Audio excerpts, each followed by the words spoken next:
What's up, fight fans? Welcome to Mr. Mustache MMA News. Today, I want to discuss some recent tragic events of a former UFC fighter that's recently come to light. But guys, before we get into it, don't forget to hit the like and subscribe button to continue getting more MMA content by yours truly. All right, guys, getting right into it. Former UFC veteran Phil Baroni has recently been arrested in Mexico for allegedly murdering his girlfriend. The stories come out that he was in his hotel room smoking weed, drinking beer, and him and his girlfriend got into a fight like middle of the afternoon, like 2, 3 p.m. Apparently he found out she was cheating on him.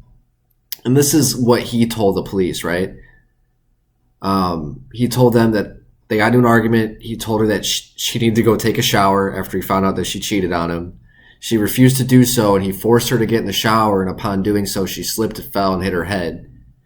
And after doing so, he helped her back to the bedroom, allegedly, and she asked him for a pack of cigarettes, and I guess he said he left the room to retrieve her a pack of cigarettes while she was sitting in the bedroom.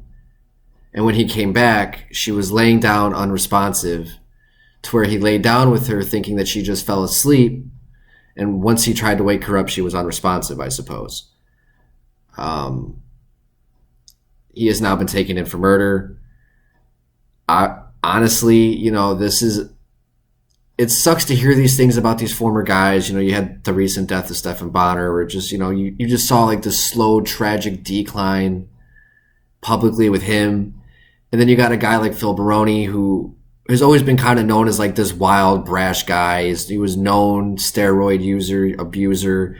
You can definitely tell he loved his drugs. He had that wild outlaw persona, and he had most recently fought against Chris Lieben, I think, in bare knuckle about 4 years ago.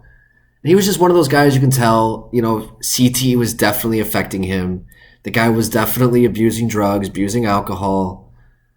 And, you kind of see this happen a lot of times with a lot of former athletes and guys who have taken a lot of damage, a lot of head damage. You definitely see this happen.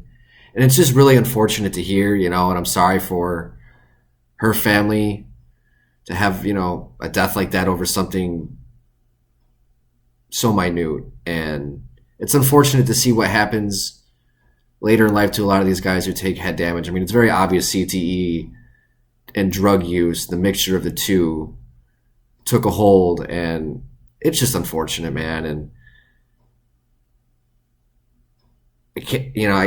I'm curious to see what's going to happen moving forward, the real details. To me, at face value, from what I read and what I just said, like, there's probably more than what happened. He probably, out of instinct or just reaction out of emotion, probably hit her, probably attacked her.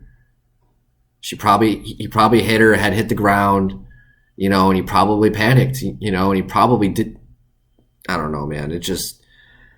It's unfortunate to hear, guys, and it sucks to hear about these guys as former legends. He had a pretty good run in the early UFC days, with victories over Dave Manet, UFC 39, and he fought a lot of top guys back in the day, guys like Evan Tanner, Pete Sell, Matt Lindland. I mean, you just name it, on and on and on, and it's just unfortunate to hear, and I'm curious to see what's going to happen moving forward. If he gets extradited to the U.S. or what's going to happen. If he's going to get a manslaughter charge. Who really knows what's going to happen? How this plays out? What the real story is? I'm curious to see what the story is. And that's really all I got to say about that, guys. Let me know in the comment section how you guys feel about what's going on. What you guys think is going on behind the scenes. Do you guys think that there's any more to it? I'd like to hear what you guys think. Guys, don't forget to hit the like and subscribe button, all right? Mr. Mustache, MMA News out. Let's fucking go, fight fans.